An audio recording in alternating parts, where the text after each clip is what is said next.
Hi, I am Ethan. Nice to meet you. Before I tell you my story, kindly hit the subscribe button. This is how you can support my channel and tell me where you re-watching from in the comments. Now let's dive in. I've always believed that the slow changes are the ones you need to watch. The big ones, those you can spot a mile away. But the little shifts, the ones that sneak in under the radar, those can gut you before you even realize something's wrong. It started one evening while we were watching TV. Jenna's phone buzzed on the coffee table. She glanced at it, and instead of picking it up like she usually did, she slid it into her lap, screen down. I caught the move in my peripheral vision. It wasn't just the action. It was the way her shoulders tensed. That moment lodged itself in my brain like a splinter. At first, I told myself I was overthinking. We'd been married 8 years, and I'd never had a reason to doubt her. But within a week, I noticed she'd started keeping her phone with her everywhere, even in the bathroom. She also began locking it with a passcode. We'd always been open about our devices. She'd used mine plenty of times, and I'd used hers. But now, suddenly it was Fort Knox. Then came the finance questions. One night over dinner, she casually asked, "Hey, how much do we have in the joint account right now?" I didn't think much of it. I told her the ballpark figure. She nodded, chewed her food, and moved on. But then, the next day, she asked about my 401k. The day after that, she brought up the value of our house that I'd purchased before we were married. Something was off. I started paying more attention. When she thought I wasn't looking, I caught her staring at me with this calculating look. Not sad, not angry, cold, like she was measuring something. One Saturday, I decided to forget my wallet before running an errand so I could come back unexpectedly. When I walked in, she was on the phone. Her voice dropped to a whisper the second she saw me. She hung up fast and said it was her sister. Thing is, her sister lives on the West Coast. It was barely 6 a.m. their time. By now, my gut was screaming. And when your gut screams, you listen. That night, after she fell asleep, I went into the home office and pulled up our bank statements. Nothing huge at first, but then I saw she'd withdrawn small amounts of cash regularly over the past month. Not enough to raise an alarm with the bank, but enough to make me wonder where it was going. I didn't confront her. Not yet. If she was planning something, and my instincts told me she was, I needed to know exactly what it was before I made my move. The next morning, I called a friend from college, Dylan, who now worked as a family lawyer. I told him I had a hypothetical question about divorce. Dylan chuckled. "It's never hypothetical," he said. Then his tone shifted. "If you think she's gearing up, you need to get ahead of this. Once the papers are filed, you're already behind." That was the moment I decided. Whatever Jenna was planning, I wasn't going to let her blindside me. But I had no idea just how deep her betrayal ran, or who else was involved. Dylan didn't waste time. The morning after our call, we met at a quiet coffee shop on the edge of town. It was the kind of place with chipped mugs and a regular crowd that minds its own business, perfect for the conversation we were about to have. He leaned back in his chair, his eyes scanning me. "Ethan, I've known you since you were 19. If you're asking me about divorce, it's not because you're curious. What's going on?" I told him everything, the locked phone, the questions about money, the late-night whispers. Dylan didn't interrupt. He just kept that lawyer's poker face, which was somehow more unsettling than if he'd reacted. When I finished, he took a slow sip of coffee and said, "She's building a case, probably hoping you won't notice until it's too late." The words hit harder than I expected. I'd been bracing myself for suspicion, but hearing it framed as a near certainty, that was different. Dylan leaned in.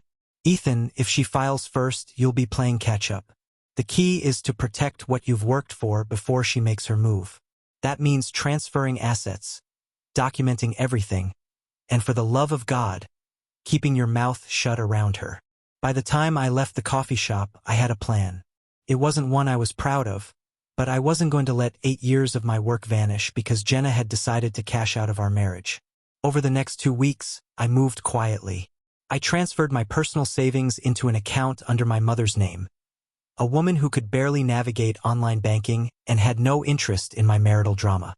I met with a real estate lawyer to ensure the house I'd bought before Jenna was legally recognized as separate property. I even pulled the plug on a few joint investments we'd been dabbling in. Jenna didn't notice, or if she did, she didn't let on. She was still glued to her phone, still asking subtle questions about money. One night, she even joked, "You're not hiding a secret fortune from me, are you?" I laughed, playing it off, but my pulse spiked. Then something happened that made my stomach twist. I was clearing out the mail when I saw an envelope addressed to Jenna from a local law firm. She'd forgotten to grab it. My hand hovered over it for a long moment before I put it on her desk, unopened. That night, I noticed it was gone. She didn't mention it. Neither did I. A few days later, I overheard her on the phone again, this time in the garage. Her voice was low, but I caught a single sentence. "Once it's over, we'll finally be free." Free from what? From me? From the life we built? And who was we? That question kept me up that night. The woman I'd once thought I knew better than anyone was now a stranger sleeping in my bed. And she wasn't just planning to leave. She was plotting with someone else. I didn't know who the other person was yet, but I was going to find out. After that night in the garage, I couldn't stop replaying her words in my head. Asterisk, once it's over, we'll finally be free. Asterisk, free from what? From me? From the house? From the marriage? And who was this we? I wasn't about to confront her, not yet. Dylan's advice echoed in my mind. Know exactly what you're dealing with before you make your move. So I decided to gather proof, quietly. The opportunity came sooner than I expected. One Friday afternoon, Jenna said she was meeting a friend for drinks. She left in a rush, taking her phone and spritzing on the perfume she only wore for special occasions. I waited 5 minutes, then grabbed my keys. I didn't tail her directly, that's how amateurs get caught. Instead, I drove to the restaurant district and parked where I could see several places at once. 20 minutes later, I spotted her through the glass of a trendy bar. She wasn't with her sister or any of her girlfriends. She was with a man, tall, dark hair, expensive-looking jacket, the kind of guy who oozes confidence. He reached across the table and covered her hand with his. She didn't pull away. She smiled, that soft smile she used to reserve for me. My first reaction was a punch of jealousy so sharp it almost made me get out of the car. But I forced myself to stay put. Anger makes you sloppy, and I wasn't going to be sloppy. When they left, I kept my distance. They walked together down the block, laughing like a couple on a date. Eventually, they split. She got into her car, he into his. I memorized his license plate before heading home. That night, I barely slept. First thing in the morning, I called Dylan. "I have a name to find," I told him, giving him the plate number. He said he'd handle it.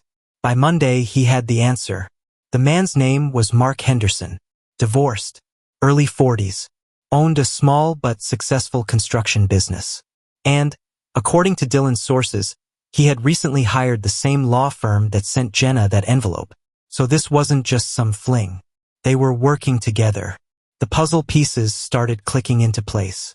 Jenna had been siphoning money, asking about assets, talking to a lawyer, and all while planning a future with Mark. They weren't just ending the marriage. They were setting me up to lose everything. That week, I tightened my moves. I documented every withdrawal, every unusual expense from our joint account. I took screenshots, printed statements, and stored them somewhere she'd never think to look. I even had Dylan draft a preliminary response in case she filed suddenly. The strangest part? Jenna was acting warmer at home. She'd make dinner, ask about my day, even suggest a weekend trip. If I hadn't known what I knew, I might have believed she was trying to fix our marriage. But now I could see it for what it was, a performance. She was keeping me calm while she set her trap.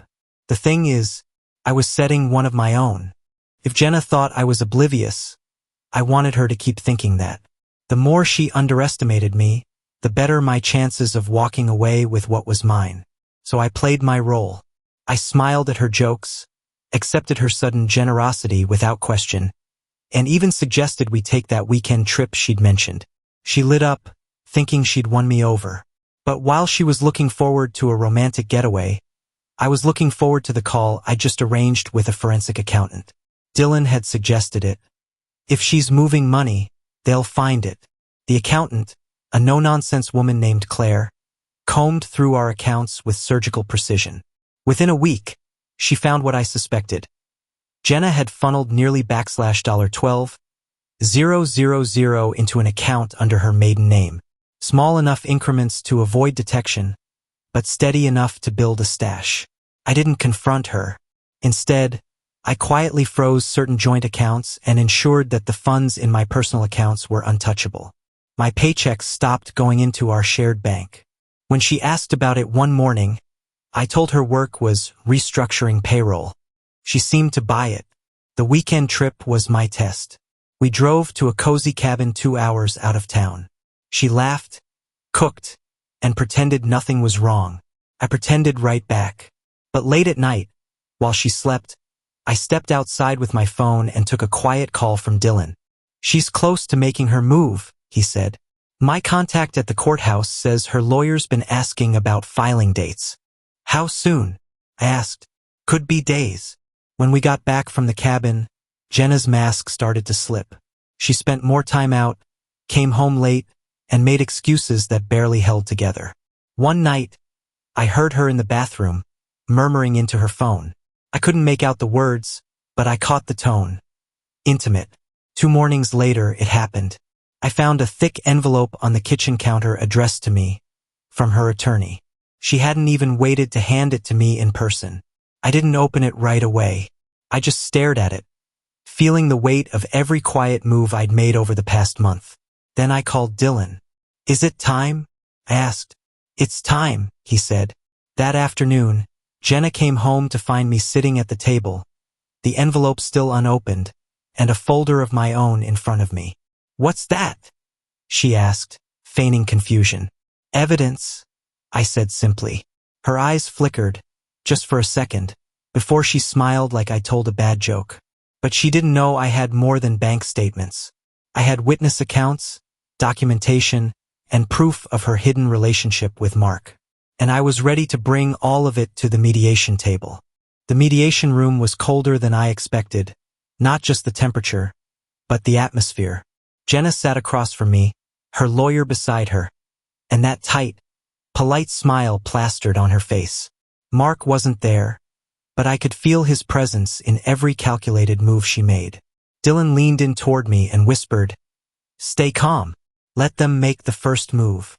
The mediator began with the usual formalities, then turned the floor over to Jenna's side. Her lawyer didn't waste time.